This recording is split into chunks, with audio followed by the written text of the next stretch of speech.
이제 우리 다 같이 기도하심으로 3월 20일 사순절 세 번째 주일 예배를 경배 찬양하며 나아갑니다.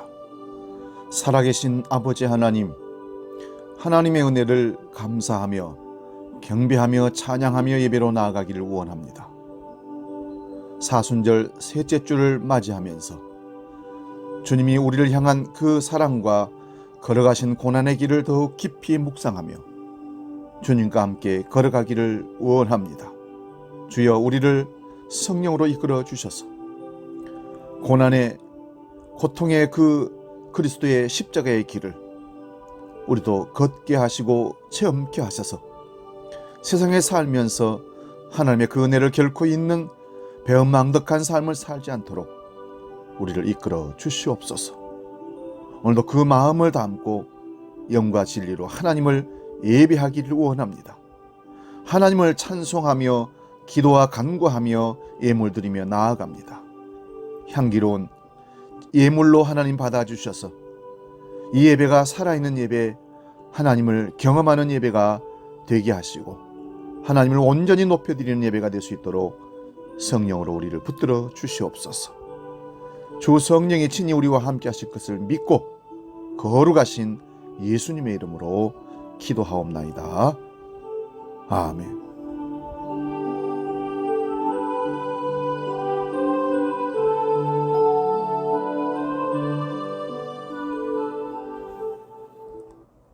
시간 경배 찬양, 불 속에라도 들어가서 그리고 하나님께로 더 가까이 찬양하며 나아갑니다.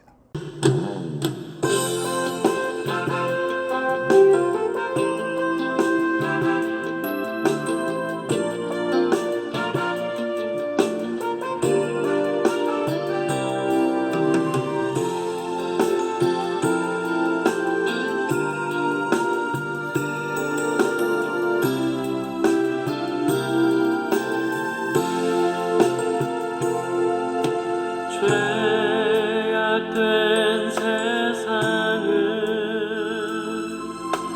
방황하다가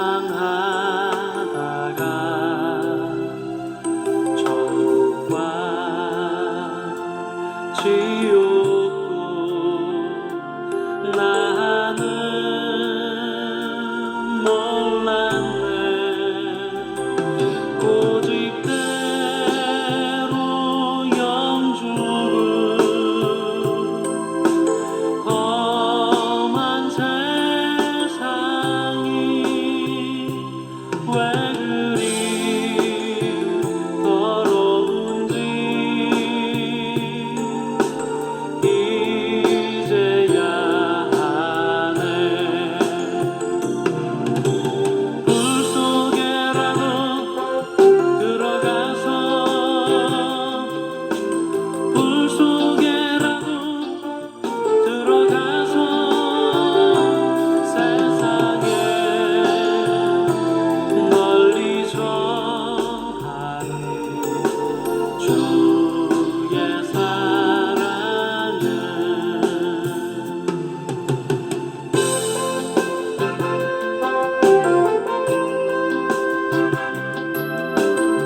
이제 우리 마음을 주께로 모으고 영과 진리로 더 깊은 예배로 나아가기를 원합니다.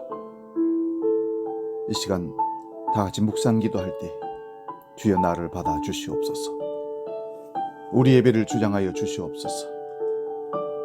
하나님, 하늘 은총으로 가득 채워지는 이 시간 되게 하여 주시옵소서. 기도하기를 원합니다. 기도하겠습니다.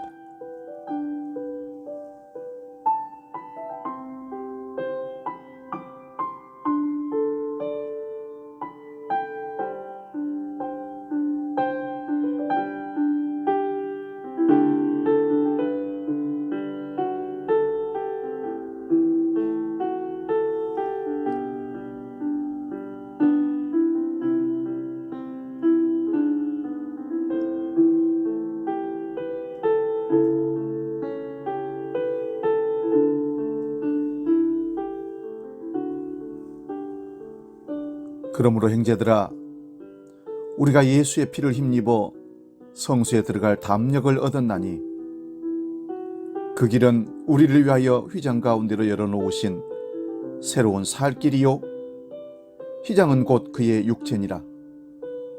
우리가 마음의 뿌림을 받아 악한 양심으로부터 벗어나고 몸은 맑은 물로 씻음을 받았으니 참마음과 온전한 믿음으로 하나님께로 나아가자. 아멘. 우리와 늘 동행하시며 우리 지키시고 인도하신 아버지 하나님, 이 시간 감사와 경배와 찬양을 아버지께만 드립니다. 하나님 아버지, 얼어붙고 메마른 대지가 봄비로 새 생명을 잉태하려고 기다리듯이 그 갈망의 마음으로 하나님의 은혜의 단비를 기다립니다. 이 사순절에 아버지 하나님께서 죄인들을 구하시려고 독생성자를 보내신 그 큰 사랑을 기억하며 다시 찬양하며 영광 돌려드립니다. 우리 때문에 성자 예수 그리스도께서 십자가의 고난을 당하신 그 큰 은혜를 우리가 어찌 감당하리요? 아버지, 이 시간 성령을 통하여 은혜의 보좌 앞에 나아가 진실한 마음으로 하나님만을 예배하기를 원합니다. 성령으로 충만케 인도하여 주시옵소서. 제 이름의 주로 다시 오시고 계시는 예수 그리스도의 이름으로 기원하옵나이다. 아멘. 이 시간 계속해서 우리 기도하기를 원합니다.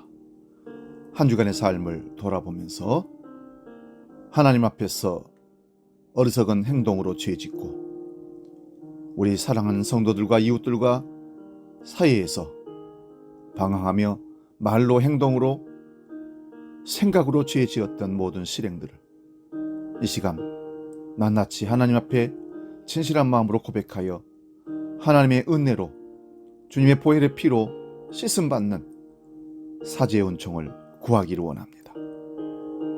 거짓 없이 진실한 마음으로 가슴을 치며 기도하는 그 우리의 참회에 하나님은 외면치 아니하시고 다가오셔서 우리의 손을 붙잡아 주실 것입니다.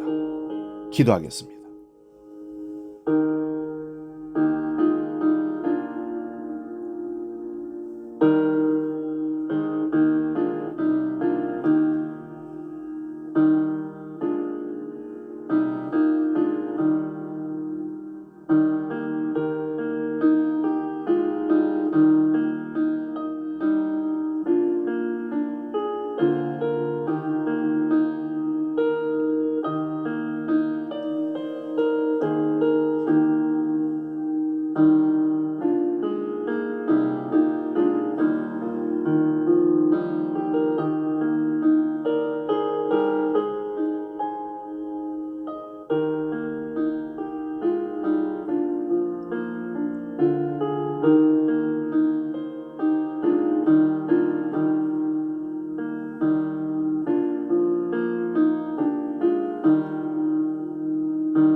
이제 들으시기 바랍니다. 하나님께서 우리에게 용서의 말씀을 허락하십니다.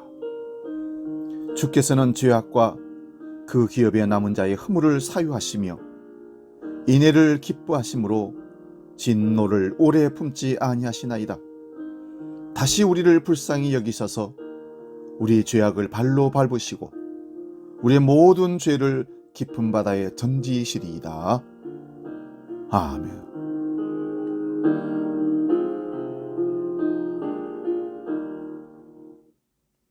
우리 죄를 용서해 주신 하나님 앞에 사도신경으로 신앙을 고백합니다. 나는 전능하신 아버지 하나님, 천지의 창조주를 믿습니다.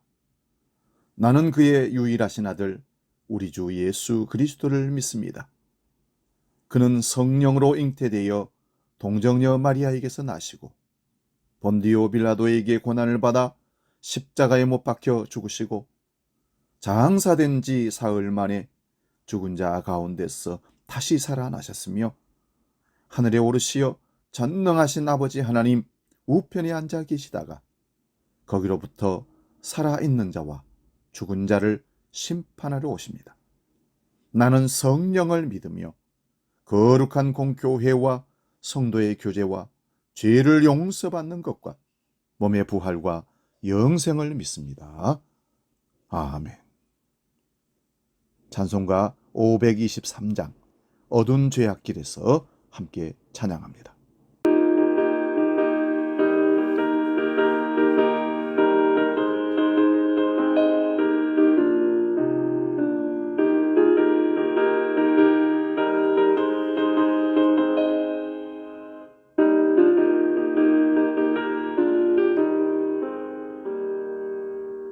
모든 죄악 길에서 목적 없는 양같이 모든 사람들 찾아 헤맨다.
오늘 우리에게 주신 하나님 말씀은 구약성경 호세아서 11장 8절에서 11절까지 말씀을 봅니다. 구약성경 1266면에 있습니다. 호세아서 11장 8절에서 11절 말씀 봉독할 때에 살아계신 하나님의 음성을 들을 수 있기 바랍니다. 봉독합니다.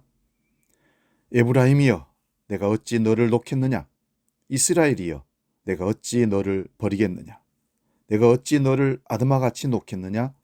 어찌 너를 수보임같이 두겠느냐? 내 마음이 내 속에서 돌이키어 나의 궁휼이 온전히 불붙듯 하도다.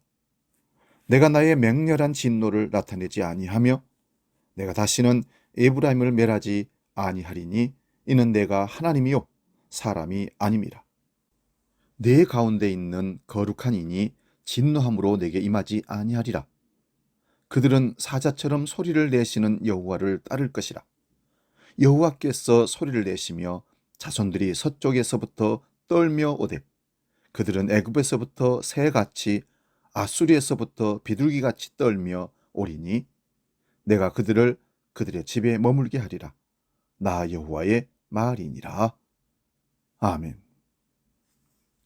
오늘 봉독한 말씀으로 내가 어찌 너를 버리겠느냐, 이런 제목으로 말씀을 상고하며 은혜를 나눕니다. 오늘 보면 8절에 보면 내가 어찌 너를 두겠느냐, 내가 너를 어찌 버리겠느냐 말씀하시며 우리를 사랑하심을 표현하고 계십니다. 하나님의 말씀인 성경을 자세히 들여다보면 이스라엘의 역사는 계속적으로 반복되고 있다는 것을 쉽게 알 수 있습니다. 하나님은 이스라엘을 사랑하십니다. 그러나 이스라엘은 하나님의 사랑을 배반합니다. 하나님을 버리고 멀리 떠나버립니다. 그러면 다시 불러와서 벌 주시고 징계하시고 그래서 다시 고쳐놓습니다. 그러면 또 하나님의 사랑을 버리고 도망가 버립니다. 그럼에도 불구하고 하나님은 이스라엘을 끝까지 사랑하시겠다고 약속하십니다. 오늘 본문 말씀 가운데 가장 중요한 말씀이 바로 8절에 있는 말씀입니다. 에브라임이여, 내가 어찌 너를 놓겠느냐? 이스라엘이여, 내가 어찌 너를 버리겠느냐? 내가 어찌 너를 아드마같이 놓겠느냐? 어찌 너를 수보임같이 두겠느냐? 내 마음이 내 속에서 돌이키어 나의 궁휼이 온전히 불붙듯 하도다.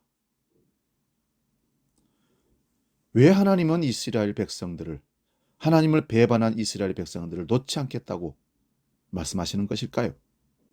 왜 하나님은 하나님을 떠나버린 이스라엘을 버리지 않겠다고 하시는 걸까요? 하나님을 멀리 떠나 하나님께로 다시 돌아올 생각이 전혀 없는 이스라엘을 향하여서 죄짓고 나를 떠난 너희들을 진노를 내리겠다던 내 마음을 고쳐먹었다. 네가 너무 불쌍해서 내 간장이 녹는구나 말씀하십니다. 하나님은 이스라엘을 결코 포기하지 않으시겠다고 말씀하십니다. 어느 동네에 망나니로 소문난 아들을 둔 할머니가 계셨습니다. 아들은 돈이 될 만한 모든 것들을 다 챙겨서 집을 떠나가 버렸습니다. 세상에 근심이 없는, 걱정이 없는 사람 아마 없을 겁니다. 특히 자식을 키우는 부모는 더 그렇죠. 그리고 오랫동안 집에 돌아오지 않는 아들. 그래도 할머니는 노심초사하며 아들을 기다리고 기다렸습니다.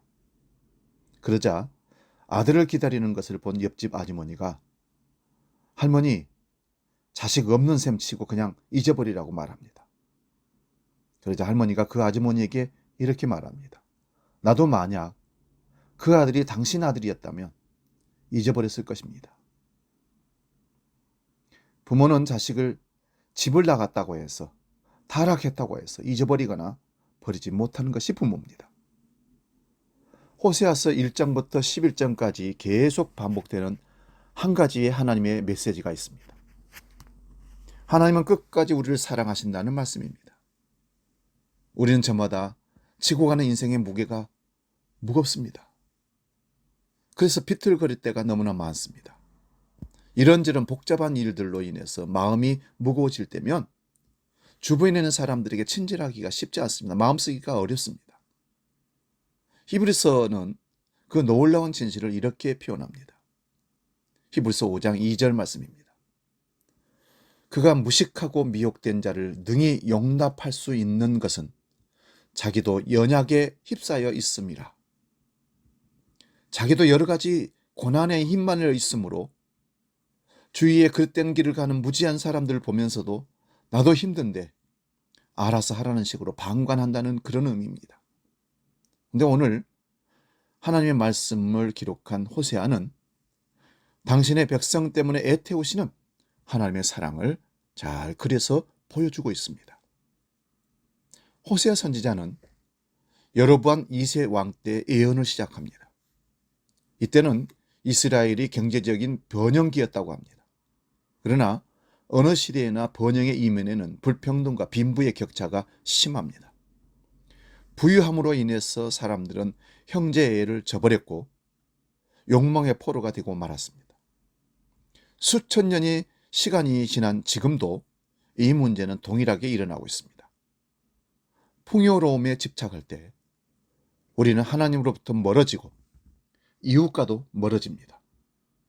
돈은, 물질은 가정이나 공동체를 허무는 여우와 같은 힘이 있습니다. 이것을 알기가 우리는 쉽지가 않습니다.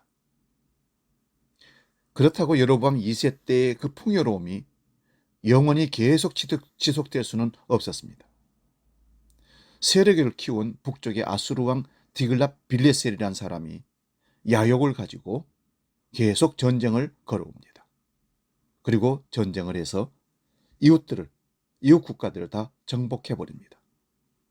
그는 전리품과 노예를 얻고 조공을 강요하기 위해서 침략 전쟁을 벌였던 것입니다. 그는 한 나라를 정복하게 되면 반란의 싹을 차단하기 위해서 사람들을 집단 이주시키고 했습니다. 아수르의 침공 앞에서 이스라엘은 속수무책입니다. 러시아와 우크라이나에 지금 전쟁이 일어났습니다. 전쟁이라보다는 침공이죠. 일방적인 침략이죠. 푸틴의 무자비한 침략입니다. 정신을 잃어버린 타락한 지도자입니다. 이런 사람들이 세상에서 존재하면 모든 세계 사람들이 불행하고 전쟁의 공포를 통해서 사람들이 병들게 됩니다.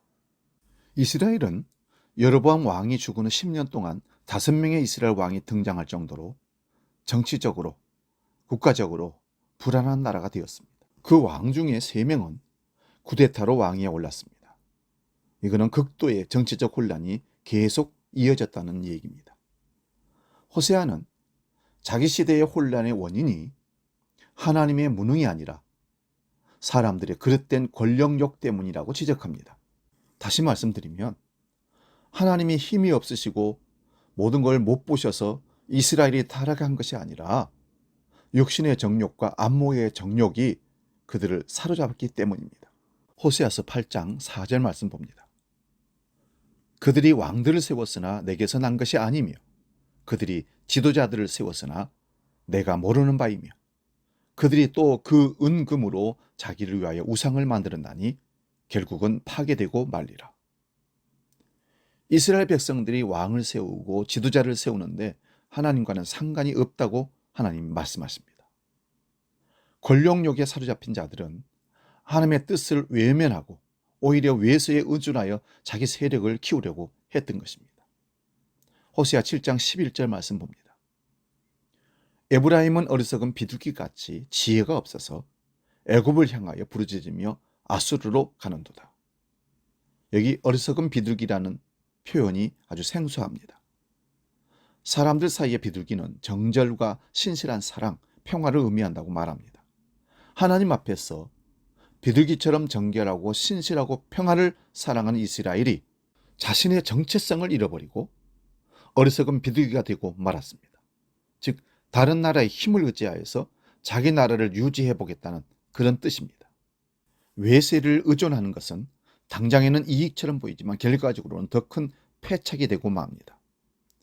우리나라 삼국시대에 신라가 당나라를 불러들여서 삼국을 통일하려고 했던 어리석은 행동과 같은 의미입니다. 호세아 8장 7절 말씀 봅니다. 그들이 바람을 심고 광풍을 거둘 것이라.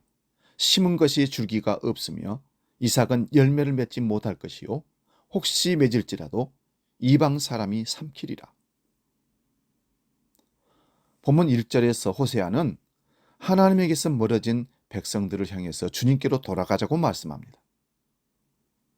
하나님은 이스라엘이 어린아이일 때 애굽에서 그들을 불러내었고 걸음마를 가르쳤고 그들을 하나님의 품 안에서 기르셨습니다. 이스라엘이 홀로 서서 걸을 수 있도록 하나님께서 그들에게 걸음마를 가르치셨고 넘어질 때에는 팔로 그들을 안아주셨고 아플 때에는 그들을 고쳐주셨습니다. 그럼에도 불구하고 그들은 그 하나님의 사랑을 알지 못했습니다. 하나님 없이 자기 스스로 컸다고 생각했던 것입니다. 자기 스스로 모든 문제를 이제 해결했다고 생각을 했습니다. 하나님은 이스라엘을 향하여 내가 사람의 줄 곧 사랑의 줄로 그들을 이끌었고 그들에게 대하여 그 목에서 멍에를 벗기는 자 같이 되었으며 그들 앞에 먹을 것을 두었노라고 말씀하십니다. 하나님께서 이스라엘을 인정으로 사랑으로 매어 이끌고 사랑의 줄로 묶어서 업고 다녔으며 젖먹이처럼 들어올려 볼에 비비기도 하며 허리를 굽혀 입에 먹을 것을 넣어 주었지만 이스라엘은 하나님을 잊어버리고 몰랐습니다. 가나안 땅에 들어가서 살게 된 이스라엘 백성들은 하나님의 사랑, 하나님의 은혜를 망각해버립니다. 하나님께서 선지자들을 통하여 이스라엘을 부를수록 그들은 점점 더 하나님을 멀리하고 바알에게 제사하며 아로새긴 우상 앞에서 분향했다고 합니다. 예레미야 2장 31절을 봅니다. 무슨 이유로 내 백성이 말하기를 우리는 노였으니 다시 주께로 가지 아니하겠다 하느냐 말씀으로 지적합니다. 이 말씀이 무슨 뜻입니까? 이 말씀은 이젠 우리도 클 만큼 컸고 성공할 만큼 성공했고 먹고 살 만큼 벌었고 일할 만큼 건강하게 되었는데 무엇 때문에 하나님 앞에 하나님께 예속되어 살겠느냐? 이 자유롭게 살자는 뜻입니다. 이스라엘은 하나님께 가까이 올 생각을 버리고 멀리 다른 곳으로 떠나갔습니다. 이것은 매우 큰 잘못입니다. 하나님을 떠나는 사람들, 하나님을 멀리하는 사람들에게는 그럴 만한 이유가 있고 핑계가 있습니다. 그들의 이야기를 들어보면 다 일리가 있고 그럴싸한 이유들입니다. 그러나 한 가지 분명한 것은 이유야 어떻든 조건이야 어떻든 하나님을 멀리하고 떠나면 그 영혼들이 시들고 죽게 된다는 사실입니다. 여러분, 우리는 하나님과 함께 살아야 합니다. 하나님 안에 하나님의 품 속에서 살아야 합니다. 하나님을 떠나면 자유롭고 편할 것 같지만 실상은 그렇지 않습니다. 하나님을 떠나면 외롭고 고독해집니다. 그래서 부모의 품을 떠나면 독립해서 살면 내가 행복하고 잔소리 안 돼서 좋을 것 같지만 그때부터 고생입니다. 그래서 우리 세상적인 말로도 집 떠나면 개고생한다는 말도 거기서 나오는 것입니다. 탕자의 비유가 그렇습니다. 시편 17편 8절을 보면 시편 기자는 하나님께서 나를 눈동자같이 지키시고 주의 날개 그늘 아래 감추사 또한 주님의 눈동자처럼 나를 지켜주시고 주님의 날개 그늘에 나를 숨겨주시옵소서라고 하나님께 기도합니다. 하나님을 멀리하고서 살 수는 없습니다. 하나님과 담을 쌓고서는 살 수 없습니다. 너는 하나님 없이도 살 수 있느냐? 우리는 하나님 없이는 살 수 없습니다. 그렇습니다. 나는 하나님 없이 살 수 없습니다라는 고백이 나약한 고백처럼 들리겠지만 그렇지 않습니다. 그것은 결코 무능한 자의 연약한 나약한 고백이 아닙니다. 나는 하나님 없이 살 수 있습니다라는 고백은 자신만만한 강한 고백인 것처럼 들리지만 그것은 교만입니다. 결론을 말씀하자면 우리는 하나님 없이는 살 수 없습니다. 그러므로 하나님을 버리고 하나님을 떠나서 살고자 하는 유혹을 과감하게 떨쳐버려야 합니다. 힘들면 힘들다고 하나님을 떠나려고 하고 살만하면 이제는 혼자 살 수 있다고 하나님을 떠나려고 합니다. 그래서는 안 됩니다. 힘들면 힘들수록 하나님 품 안으로 들어와야 합니다.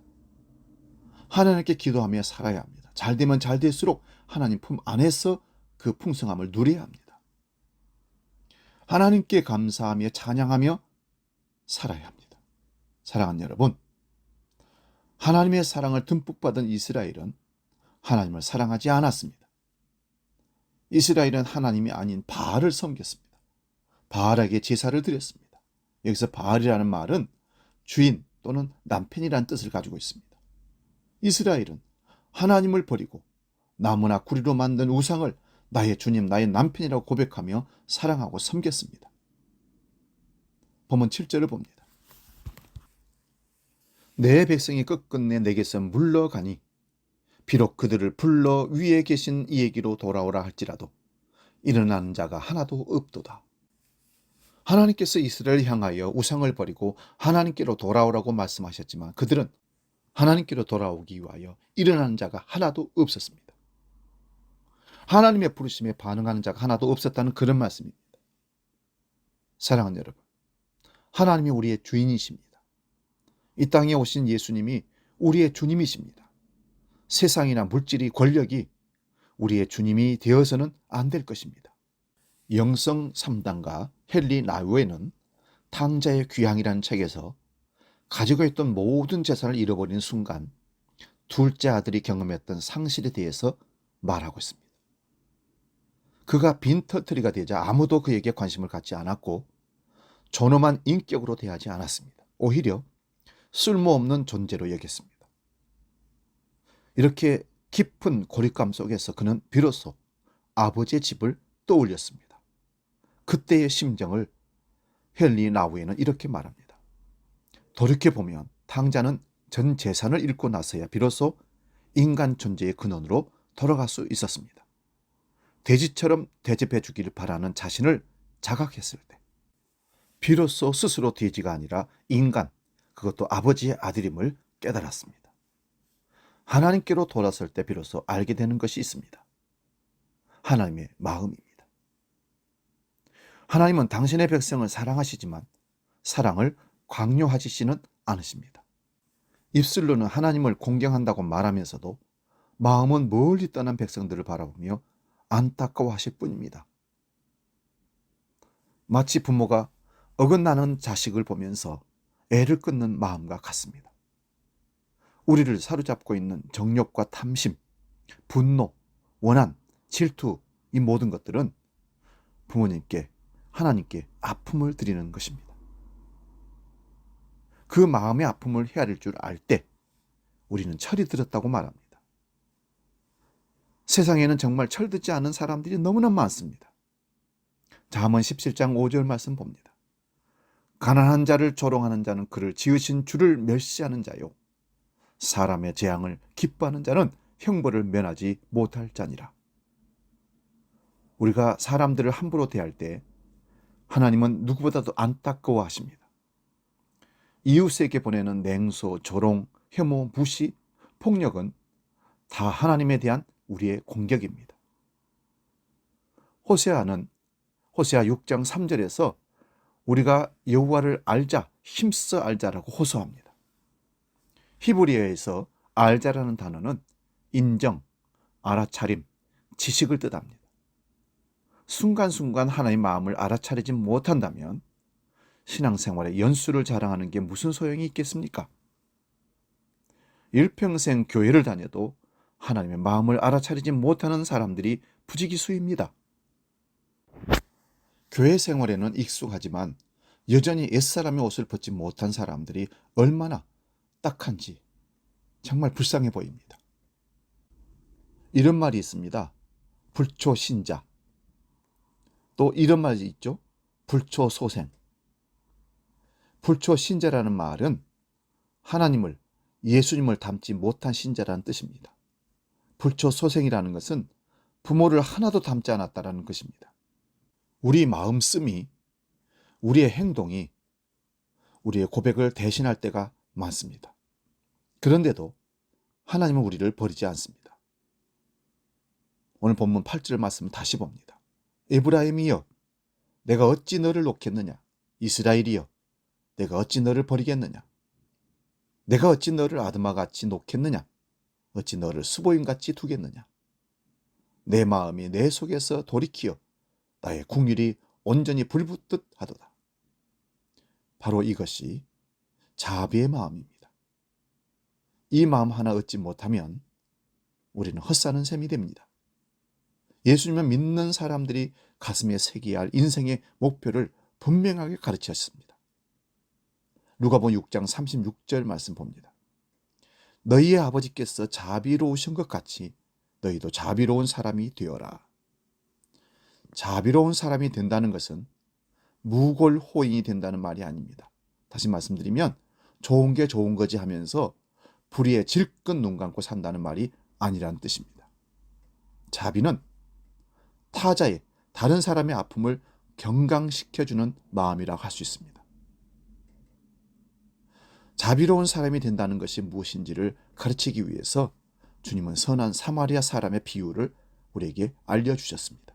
강도를 만나서 죽어가는 사람을 아무도 불쌍히 여기고 궁일이 여기지 않아서 그대로 내두면 죽을 수밖에 없는 그 사람을 사마리아 사람이 다가가서 그에게 포도주를 붓고 자기 짐승에 태워서 예관에서 밤을 새도록 치료해주고 먼 길을 떠나서 다시 돌아올 때 돈을 줄 테니 마지막까지 최선을 다해서 이 사람을 치료해주라고 부탁까지 했던 모습을 봅니다.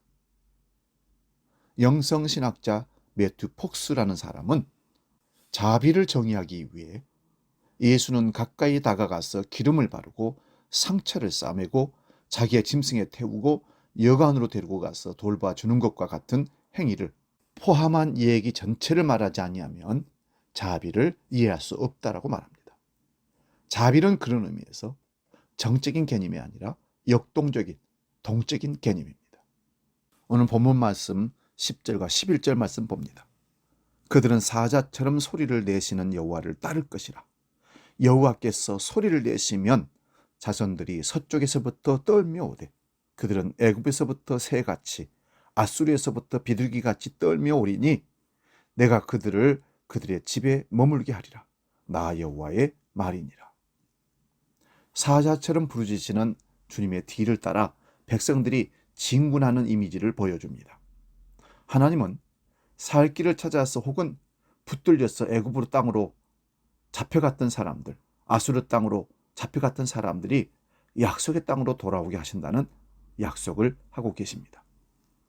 출애굽 공동체를 불기둥과 구름기둥으로 인도하셨던 하나님은 사자처럼 용맹하게 그의 백성들을 자비가 넘치는 세상으로 이끌어가고 계십니다. 바로 그곳이 우리의 마침내 돌아가야 할 고향집입니다. 지금 시련의 시간을 가까스로 견디는 분들, 코로나로 고통 가운데 아파하는 분들, 하나님에게서조차 잊혀진 것 같은 쓸쓸함에 사로잡힌 분들이 우리 주위에 계시다면 그분들에게 오늘 말씀을 들려주십시오. 내가 어찌 너를 버리겠느냐? 지금 비록 우리가 사망의 음침한 골짜기를 걷는다 해도 주님께서 우리와 함께 계시다는 사실을 잊지 마시기 바랍니다. 그리고 자비로운 존재가 되기 위해 이 신앙의 여정을 멈춤 없이 계속 달려갈 수 있기를 축복합니다. 이 시간 복음 찬양 멀고 험한 이 세상길 찬양하고 기도하고 마치겠습니다.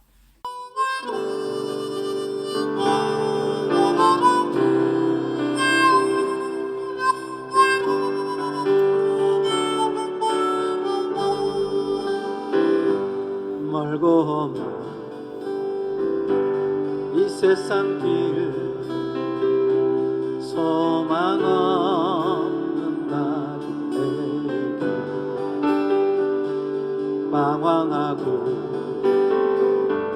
헤매이며 정처없이 살아왔네. 의지할 것 없는 이모 위로받고 살고 나서 세상 유혹 따라가다 모든 것을 다 잃었네. 무거운 짐 등에 지고 쉴 곳 없어 헤쳐오는 날 쓰러지고 넘어져도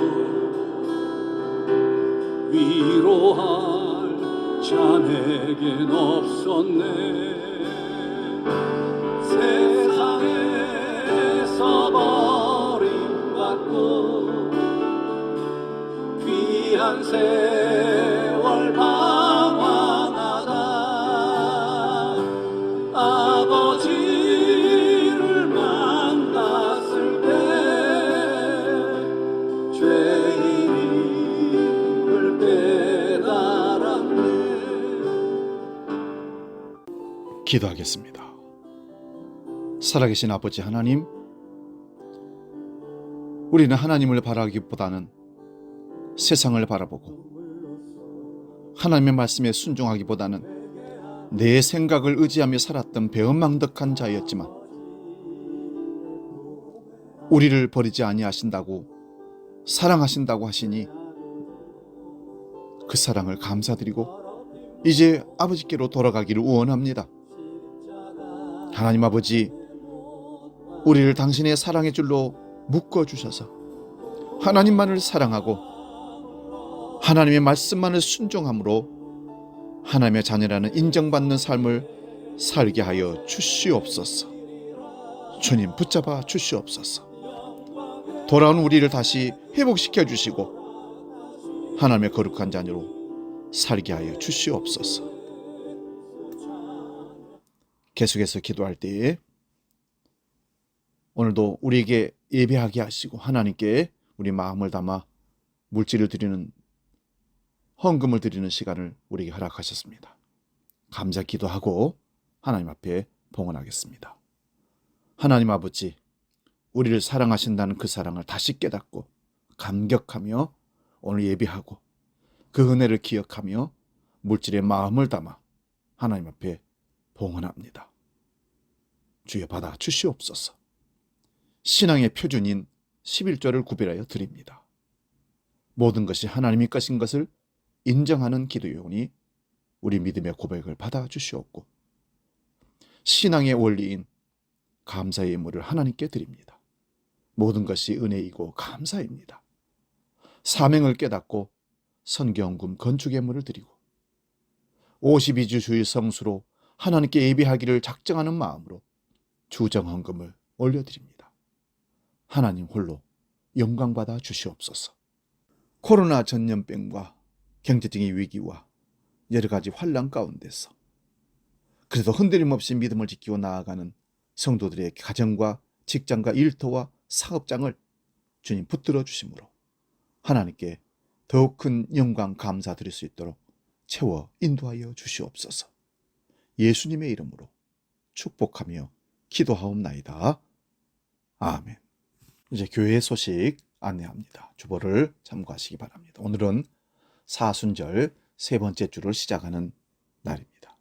사순절 주님의 고난을 하나님의 사랑을 깊이 묵상하고 주님의 십자가의 고난의 길을 함께 동참하며 걷는 묵상하는 귀한 절기가 될 수 있기를 바랍니다. 사순절 한 끼 금식기도 계속 이어지고 있습니다.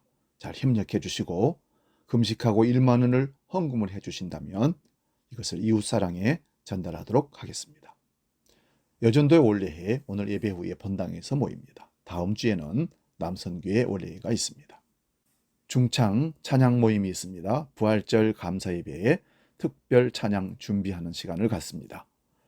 교회에서 김밥을 안전수칙을 지키며 잠깐 식사한 후에 부활 찬양을 연습하도록 그렇게 하겠습니다. 황희철 집사님, 전영훈 집사님, 김춘태 집사님, 전익현 집사님, 그리고 고정인 권사님, 곽정인 권사님, 황우자 권사님, 김수미 집사님, 황신혜 집사님 이렇게 찬양 연습에 협조해 주시면 감사하겠습니다. 다른 광고는 주보를 참고하시고 코로나로 양성 반응이 되어서 집에서 격리하는 우리 집사님들도 많이 계십니다. 그분들 한 분들 말씀은 안 드리겠지만 얼마나 아파하고 힘들겠습니까? 빨리 회복할 수 있도록 여러분 기도해 주시기 바랍니다. 찬송가 620장 여기에 있는 우리 함께 찬양하고 마칩니다.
헤아리기 어렵더라도 언제나 주 뜻 안에 내가 있음을 아노라. 사랑과 말씀들이 나를 더욱 새롭게 하니 때로는 넘어져도 죄우승 믿을 믿노라. 이 믿음 너무 굳세라. 주가 지켜주신다. 어두운 밤에도 주의 밝은 빛 인도하여 주신다. 기도하겠습니다. 실수하고 아파하고 죄 짓고 방황하는 영혼들을 아주 버리지 아니하시고 돌아오기를 끝까지 기다리시는 주님의 사랑 기억합니다. 내가 어찌 너희를 버리겠느냐 하신 그 말씀을 깊이 새기고 결코 하나님의 품을 떠나거나 멀리 떠났던 그 발걸음을 빨리 재촉해서 사랑 넘치는 은혜가 넘치는 주님 품으로 돌아오는 은혜를 누리게 하여 주시옵소서. 코로나로 주님을 떠났던 우리 마음들이 있다면 어서서기 돌이키게 해주시고 하나님께로 향할 수 있도록 은혜 위에 은혜를 더하여 주시옵소서. 사순절 세 번째 주에 다시 한번 주님의 사랑을 깊이 묵상하고 하나님의 사랑에 푹 젖어 사는 은총을 누리게 하여 주시옵소서. 이제는 우리를 사랑하셔서 십자가에 달려 죽이시기까지 순종하신 예수 그리스도의 은혜와 독생성자를 아낌없이 우리를 위해 십자가 내어주신 아버지의 사랑과 우리를 깨닫게 하시고 붙들어 주시고 인도해 주시는 성령님의 감동, 교제, 역사 충만케 하심이 우리 모든 믿음의 식구들 머리 위에 삶의 여정 가운데 함께 하시기를 간절히 축원하옵나이다. 아멘.